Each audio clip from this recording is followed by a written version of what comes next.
Are you satisfied with your understanding of sustainability? If you are not, imagine a journey together, a pluralistic one, with academia, innovators, startups, NGOs, all looking for solutions to the greatest challenge of our time. My name is Samuele Tini, and this is the Sustainability Journey. Thank you so much, and we are here for a wonderful episode again. I'm thrilled to discuss something that now is in the mouth of everybody: carbon, what it is that, and we do it with a change maker, somebody that is putting carbon technology, farmers, and soil all together with this wonderful company called Boomitra. We are pleased to have here Aadith Moorthy, the founder and CEO. Thank you, Aadith, for being here. Yeah, thank you for having me. Aadith, when I saw your impressive CV, I was like, wow, you have been in Caltech, you've been in Stanford, and now you are really transforming the carbon space. But the usual questions like, who is Aadith? How you came out about all this space? Where are you coming from? As you correctly mentioned, I came from the very technical side to begin with, having been at Caltech and Stanford. But it was during that time, about like 6 or 7 years ago now, I was traveling through a small village in South India, actually. And when I was traveling through that village, I saw a funeral procession. A farmer had committed suicide, actually. That year, the monsoon rains had failed, and along with it, the crop yields. And as a result, this farmer took his own life because he did not see a proper way forward with the yields failing, and he had debts to repay and so on. And that got me thinking, due to climate change, these things are only becoming more and more common as droughts become more common and also severe flooding becomes common. The extremes become more common. Is there anything that farmers can do to fight back, especially with modern technology, all of the novel 21st century technology that we have? Is there anything that they can do to fight back? And that's how we got started at Boomitra. It was from that concept. And then I tied it over to what I was familiar with and what my skill sets were. And then we got started at Boomitra using satellites and AI to derive insights about land. And that eventually transitioned into soils and soil carbon specifically. Because now in this current journey with the soil carbon, so we've been doing soil carbon and carbon removal projects specifically for about 3 years now. And that before that, we were providing more of an advisory service to farmers around moisture, nutrients, how they grow more with less. But over the past 3 years or so is when we've actually transitioned to not just asking farmers to pay us for receiving a service, but rather we are paying the farmer to do improved practices and also receive the services and improve what they are doing. So the model itself is shifted because in my sustainability journey, one important thing for me has always been, how do we organize systems and infrastructure so that we can actually reach every single farmer worldwide and have impact on a gigaton scale? To have impact at that scale and to reach every single farmer worldwide, that's what has always been interesting to me, because there's 500 million farmers around the world. How do we reach all of them in a scalable manner and in a manner that's achievable within this decade? Because any climate action in this decade is much more important than climate action you do in subsequent decades, because every adaptation or carbon removal you do in this decade is more valuable than anything that you do in the future, just from a discounting perspective. So that's why things have to be done right now. We can't wait 100 years for everyone to adapt and everyone to sequester carbon. Things have to be done right. It's again coming, from a personal experience, dramatic experience. You really see how you can impact farmers, and I really like your worldwide vision, coupling technology and carbon. Now carbon has become the word of the talk of the day. Everybody is discussing with carbon. Maybe before going to go and discuss on Boomitra, I'm really interested, for the people, the lay people like us that are listening to the podcast, can you give us in a nutshell the carbon market, what it is, what are the challenges, the opportunities? Yeah, so in a nutshell, carbon markets are a mechanism for achieving efficient decarbonization and efficient holistic decrease in humanity's emissions overall. The markets are a well-suited mechanism. Given the right structures are put into place, markets some of our listeners here who are well versed in economics might know, when this proper structures are put in place, markets are an efficient way to arrive at an outcome where overall costs are minimized and value is maximized across a variety of different scenarios. So these carbon markets are a mechanism for humanity to more efficiently reduce its carbon footprint over time. Now, of course, there's different kinds of markets going on in the carbon world, such as there's voluntary carbon markets where corporations make voluntary goals and then they buy carbon credits as part of meeting those voluntary goals in the sustainability story that they tell their stakeholders and their shareholders and their employees and everyone.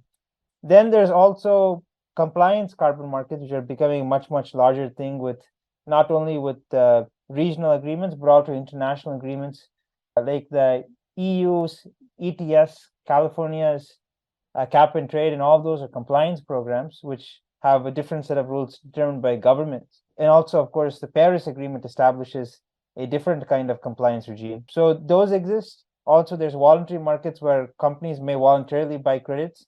All of those are different mechanisms, but in a nutshell, it's the same thing. It's about how do we enable various kinds of mitigation to happen for the climate challenge, and for it to happen at starting with the lowest hanging fruit and then moving upwards, so that we can go most efficiently in this journey. And thank you so much for this explanation. I know now we can understand a bit more and it's really clear.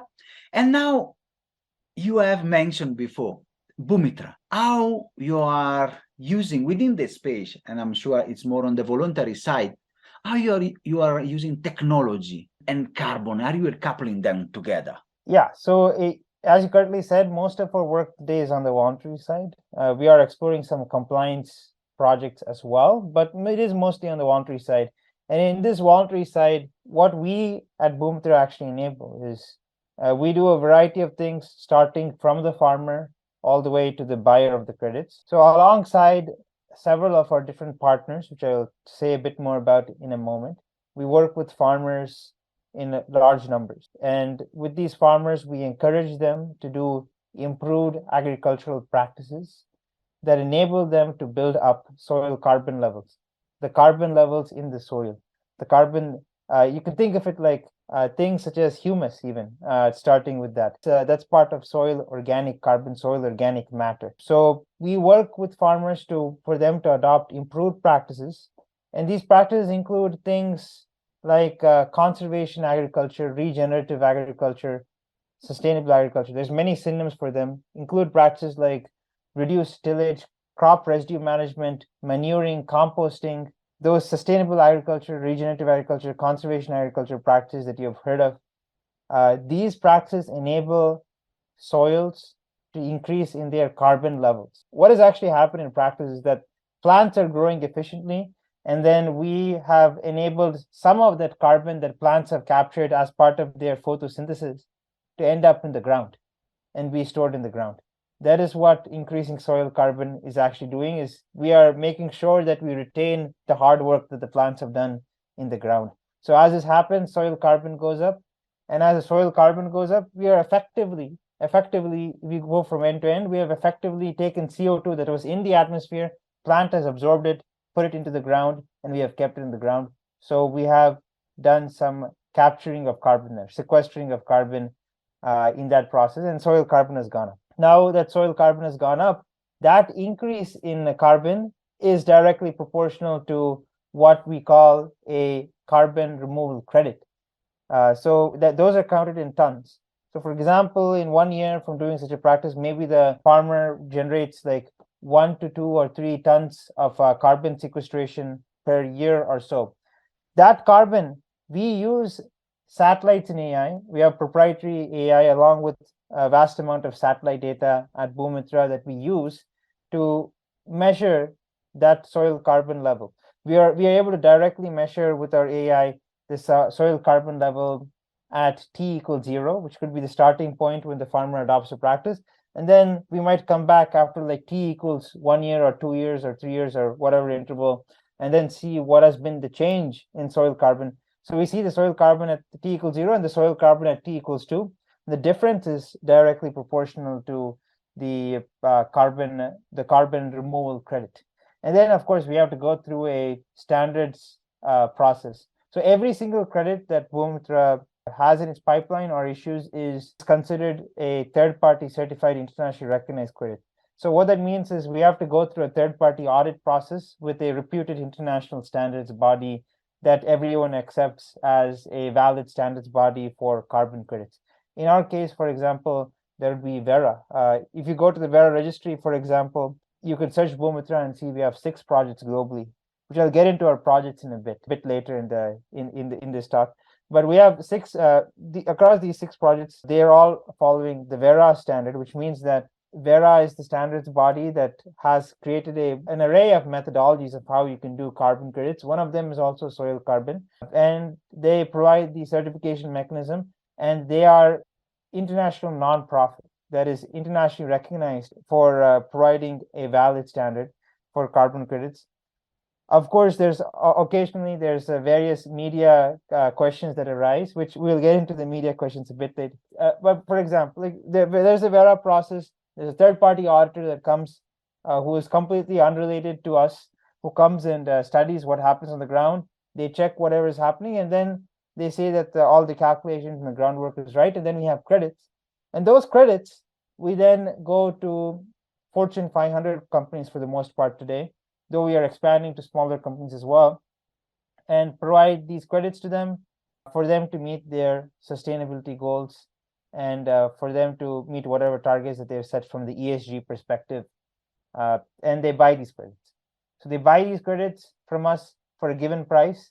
And one of the fundamental values that we have in Boomitra, which is the final piece of connecting back, is that the farmers or ranchers or the people actually doing the carbon removal, be it the farmers or ranchers, they get the majority of every single carbon credit. There is a fundamental value for us that they must get the majority, because they're the ones doing the hard work of doing everything on the ground.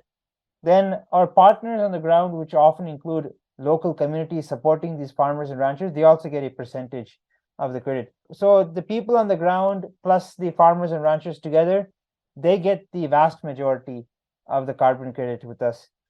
At Boomitra, since of course we are a business that's trying to grow to the entire world, we of course take a percentage of that credit, but overall the vast majority is going to the farmers and the ranchers and the local communities, and Boomitra makes a percentage for connecting these pieces, deploying our technology and providing the advisory and systems to actually make this happen.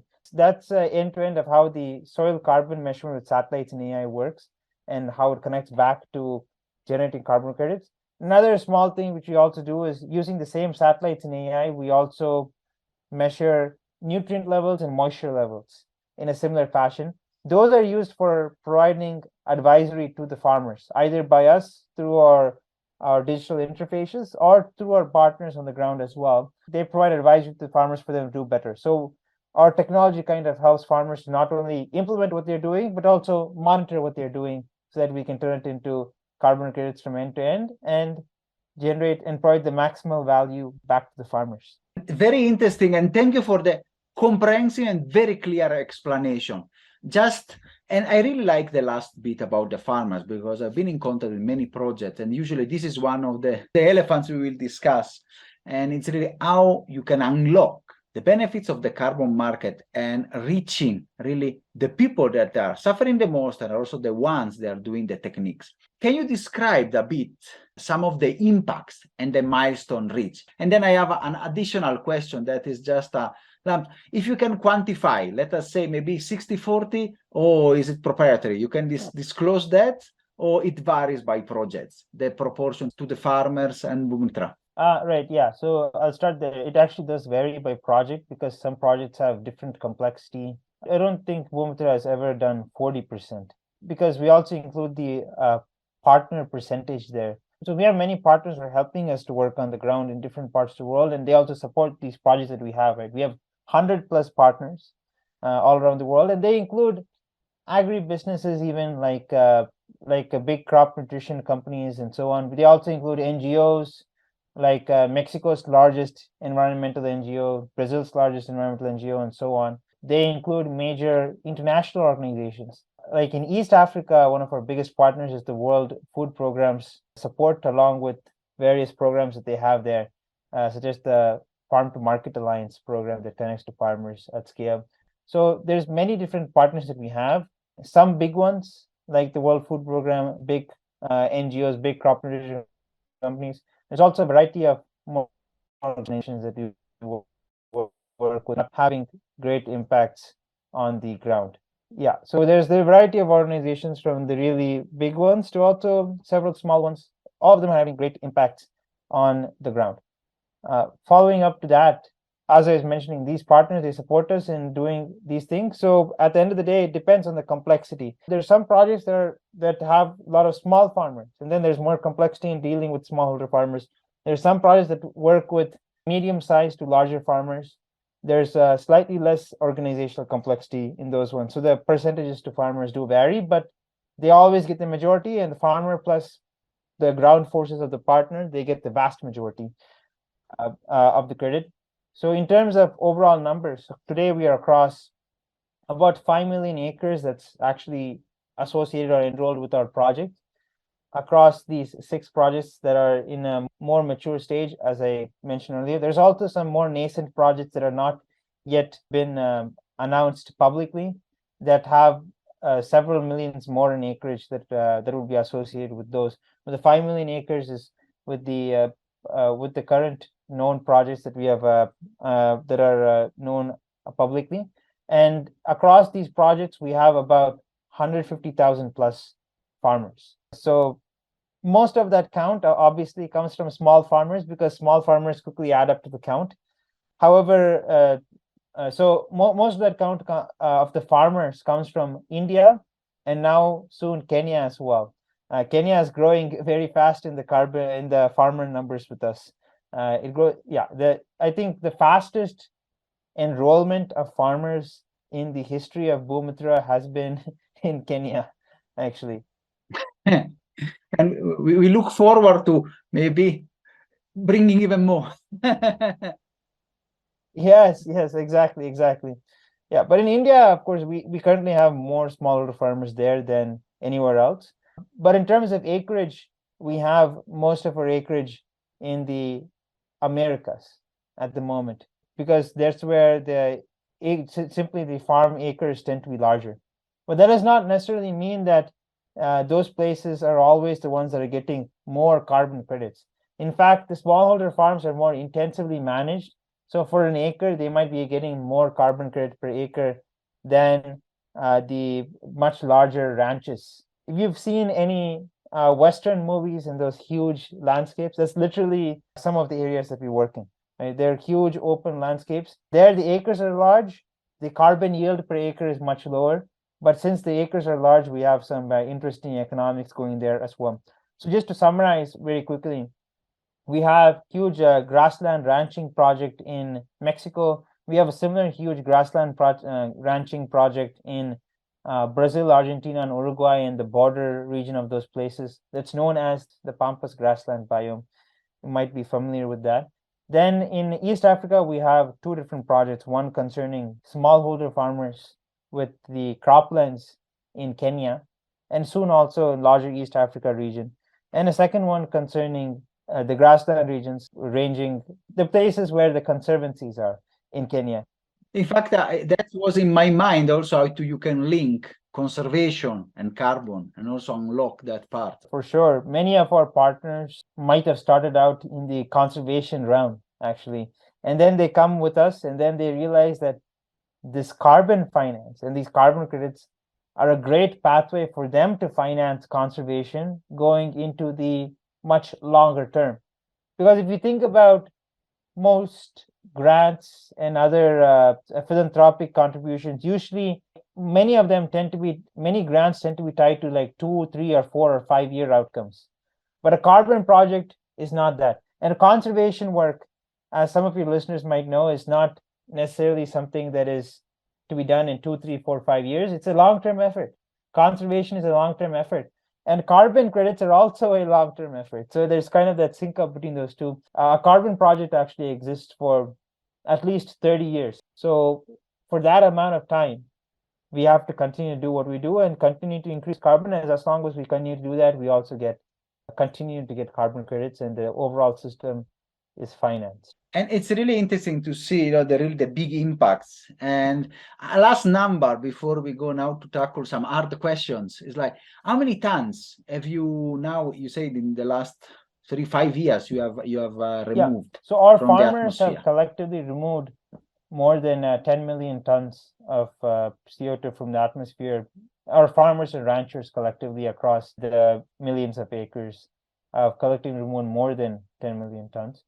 And that at the moment we have also sold considerable amounts of volumes in various contracts with Fortune 500 organizations. And those volumes, if you add them up, the total volume sold so far would add up to several tens of millions of dollars, out of which the payments to farmers and partners, they are slowly starting to trickle in, but the majority of trickle is actually going to happen in this year and so on. So there's going to be a huge amount of transfers this year. So it's going to be an interesting year for us. And it's really interesting. A question that is coming to my mind, we are sometimes in the space, we are a bit carbon obsessed, but carbon, as I think, is a mean towards, enhancing biodiversity, improving food security. And I'm sure, ever tried also to see maybe the betterment of yields for farmers that use your techniques, or other type of impacts that, that they might be secondary for the market, but I feel they can have also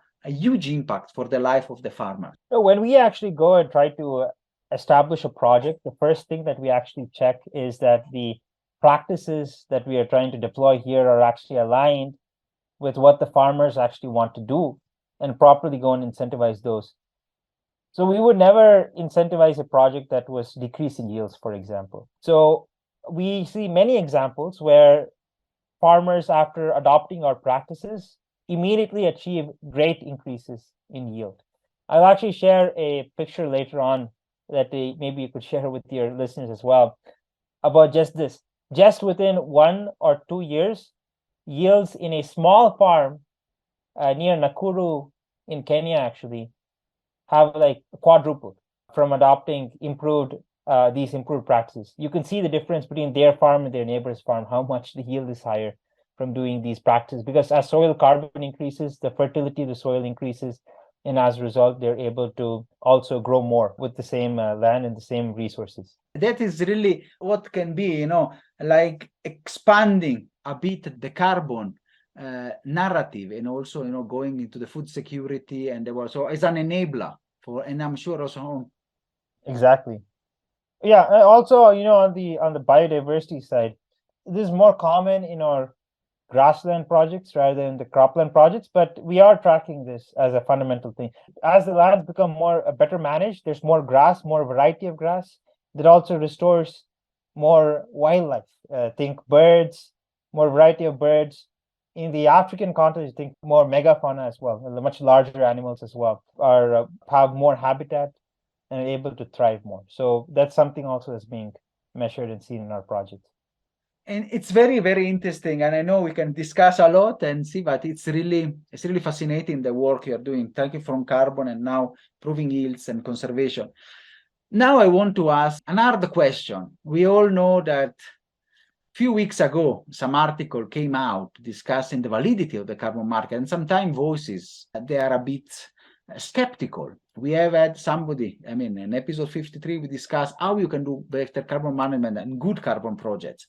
So I want to ask you this question. How would you respond to the recent debate about carbon and how we can ensure really the benefits and the work that you are doing? Yeah, I think there's two topics here on the recent debate. One is around, of course, ensuring that the value reaches the communities that matter the most. A second is around, are the credits really credits? What is the quantification of those credits? On the first topic, there's already a lot of movement in the field towards enabling that. We have some multi-million dollar or multi-tens of millions of dollar contracts that literally stipulate in the contract itself that the majority of this must go to the farmers on the ground. So we have contracts like that that literally stipulate that in writing at this point with buyers. Of course, the action comes from the buyers, but we are also proactive at Boomitra. And from the beginning, we've been saying that even before the buyers even said anything, we've been saying that. But now what I'm saying is that for the market at large, there is this action coming from buyers themselves that they want to make sure that this happens, and they want a proper audit trail to be able to show that this is actually the case that is happening. That's on that side. And I think that's a good movement in the right direction so that we can enable these kinds of things to be written in contract, not just with the farmers, but also from the buyer side, that writing in contract and that formalization of the value going to the local communities, that's very important. Coming to the quantification side. Now, the voluntary carbon markets, the carbon markets in general are not that old. However, they have been around for just a few decades. And in those few decades, science and technology has progressed very, very fast. And it's sometimes hard for projects made a while back to suddenly adapt to the latest science and technology. But that's something that everyone is encouraging everyone to do these days as well. Now, the recent criticisms that the VCM has come under are associated with how do we actually quantify the credit itself that is done there, and they're arising primarily from the forestry perspective, and particularly what's known as REDD+, which is avoiding deforestation through carbon finance. These REDD+ projects, there have been questions of some of the projects of if they have been over-crediting because they have made an assumption about the deforestation rates in their region. But over time, the deforestation rates have actually gone down through better government policies. So does that mean that some of those credits are fake because the deforestation rate, the baseline deforestation rate that they're compared to has gone down? So that means that the amount that they're avoiding is actually much lesser than what they have claimed. That is the criticism that arises. And the market already is moving towards approaches that will enable this to no longer be the case. And one of those concepts is a dynamic performance benchmark, which is to evaluate a control site and see how well it is doing relative to the rest of the project, as opposed to just coming up with a counterfactual value. And this is also similar to how Boomitra actually does all of our quantifications. And that's how it ties back to making sure that we know ourselves that our credits are real, even for soil carbon. But it's relevant to all sorts of nature-based solutions, not just soil carbon, not just forestry. But basically, there's a control site that does not have the project implement on it, and we see how well that control site is doing relative to the project. And then the actual credit is everything that happens beyond what that control site is doing. So that is what is known as additionality, which is another term that maybe some of your listeners might be familiar with, showing that the project is actually achieving beyond what would normally happen through other means. So you see the control site, you see how our project is actually doing, and that difference between the project and the control site, that is the real credit that we are bringing to market here. So that's how we address that criticism, and it's built into our structure. Actually, we avoid counterfactuals. We actually measure what's going on the ground through these control sites, and on the payment front, we ensure that the majority is going in, and even our buyers are ensuring now that the majority is going to the communities on the ground. And it's really clear. I think it's a very concept heavy, but it was very clear and was a thorough explanation. And I'm sure also the role of technology and AI and the work you are doing with satellite, and ensure even more that what you are doing, of course, it is on track. Yes. For sure, right. The satellites and AI, in the case of the soil carbon, it's an important aspect because the conventional way of doing soil carbon projects is to do soil sampling on a farm level and then take it to a lab and then have it tested. The overall cost of that it depends on country, but it can be anywhere from tens of dollars to hundreds of dollars for doing that one analysis of one soil sample from one particular farm. And if you had to do that on every single farm, there's no way you could scale to the hundreds of millions of smallholders around the world. And that's where our technology comes in. Using satellites and AI, we are able to not only measure what's happening, but we're able to measure it at a 90% plus cost reduction compared to doing the soil sampling on every farm and getting it tested. And this is really important, that you can see how you can coupling technology and the carbon, you're really enabling and unlocking value for farmers. And where do you want to go in your journey? Where do you want to take Boomitra in the next maybe 5 or 10 years? So I'm finishing off with exactly what I started with at the beginning of this conversation. So we want to reach the 500 million farmers of the world as soon as possible. And by the end of this decade, our goal at Boomitra is to be at a gigaton scale in terms of carbon removals that we are achieving, a gigaton scale. Now, humanity emits like 40 gigatons every year. So gigaton is still small compared to 40 gigatons, but at least it gets to the point where you can start to move the needle on climate change in a meaningful way. And that is where we are headed, and that's where we want to be all around the world. And this is a very bold statement, but I think it's also crucial. We know that if we can manage that, the data say at least you can remove I think 9 or 10% of all what the emission that can come from soil carbon. So it's really something really important that you are doing. And I want to ask you your final message that you have to the people listening. The final message they have is, it's something that a client once told me, actually, about 9 months ago, one of our clients. He asked me, why does he always have to pay for megaton scale solutions when climate change is a gigaton scale problem? How does that make any sense at all?